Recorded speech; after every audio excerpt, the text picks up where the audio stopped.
నమస్కారమండి. మీ ఇంట్లో ఎప్పుడైనా గమనించారా? అందరూ ఒకే హాల్లో కూర్చుని ఉంటారు, కాని ప్రతి ఒక్కరూ వాళ్ళ ఫోన్ ప్రపంచంలో మునిగిపోయి ఉంటారు. ఒకే ఇంట్లో ఉన్నా సరే, మన మధ్య తెలియకుండానే ఒక డిజిటల్ దూరం పెరిగిపోతుంది.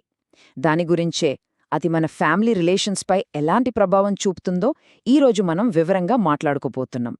ఈ ప్రశ్న మనందర్నీ ఒక్కసారి ఆలోచింపజేస్తోంది కదా. ఫిజికల్గా ఒకే ఇంట్లో ఉన్నాం, ఒకే సోఫాలో కూర్చున్నాం, కాని మనం నిజంగా కలుసున్నట్టేనా?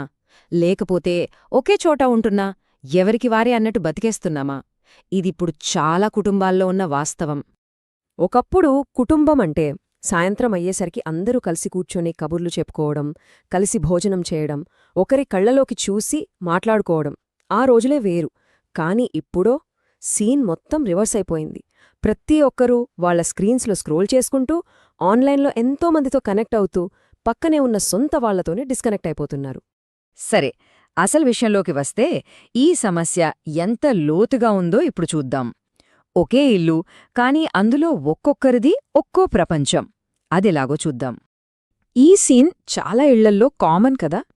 నాన్నగారేమో ల్యాప్టాప్లో ఆఫీస్ వర్క్ చేసుకుంటూ ఉంటారు, అమ్మేమో కిచెన్లో ఫోన్లో ఏదో చూస్తూ ఉంటుంది.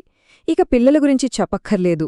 వాళ్ల టాబ్లెట్స్, వాళ్ల గేమ్స్, అందరూ ఒకే చోట ఉన్న ఎవరి లోకంలో వాళ్ళు. సాధారణంగా డిజిటల్ డివైడ్ అంటే టెక్నాలజీ ఉన్నవాళ్లకి లేనివాళ్లకి మధ్య గ్యాప్ అనుకుంటాం.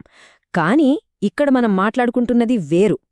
ఇది మన మధ్యే, అంటే మన ఇంట్లోనే టెక్నాలజీ వల్ల ఏర్పడుతున్న ఒక ఇమోషనల్ గ్యాప్ అన్నమాట. చూసారా ఎంత విచిత్రమో? ప్రపంచాన్నేమో దగ్గర చేస్తోంది, కాని పక్కనున్న వాళ్లనేమో దూరం చేస్తోంది. ఇది చాలా పెద్ద మార్పండి. ఒకప్పుడు తాతయ్యలు, నానమ్మలు చెప్పే కథలు వింటూ పెరిగాం. ఆ కథల్లో ఎంత అనుభవం, ఎన్ని విలువలుండేవో. కాని ఇప్పుడు ఆ కథల ప్లేస్లోకి రీల్స్, యూట్యూబ్ షార్ట్స్ వచ్చేశాయి. క్షణాల్లో మారిపోయే కంటెంట్ కోసం మన సంబంధాలను దూరం చేసుకుంటున్నాం. జస్ట్ కంటెంట్ చూస్తున్నాం అంతే, కనెక్షన్స్ పెంచుకోవట్లేదు. సరే, దీనివల్ల అంత నష్టమేంటి అని మీరనుకోవచ్చు. ఈ డిజిటల్ దూరం మన కుటుంబ బంధాలను ఎంతలా దెబ్బతీస్తుందో ఇప్పుడు చూద్దాం. వీటిని అస్సలు సింపుల్గా తీసుకోలేం. పిల్లలు చూడండి, ఇంట్లో అందలున్నా వాళ్లకి ఒంటరిగా అనిపిస్తోంది. ఇక భార్యాభర్తల మధ్య అయితే కమ్యూనికేషన్ గ్యాప్ వచ్చేస్తుంది.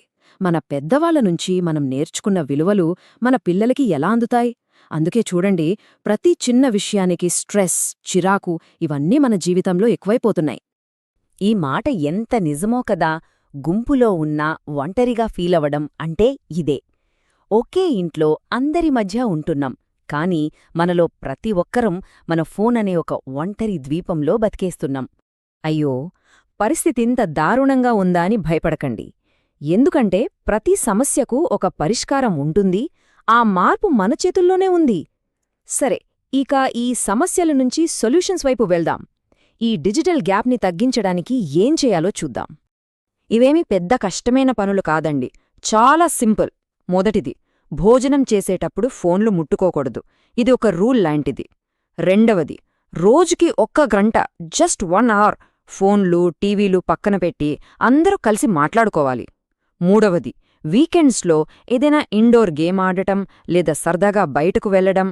ఇక నాలుగోది, చాలా ముఖ్యమైనది, మన పిల్లలతో మాట్లాడాలి. వాళ్ళు ఆన్లైన్లో ఏం చూస్తున్నారో అడిగి తెలుసుకోవాలి. చూశారుగా, దీనికోసం పెద్ద పెద్ద ప్లాన్లేం అవసరం లేదు.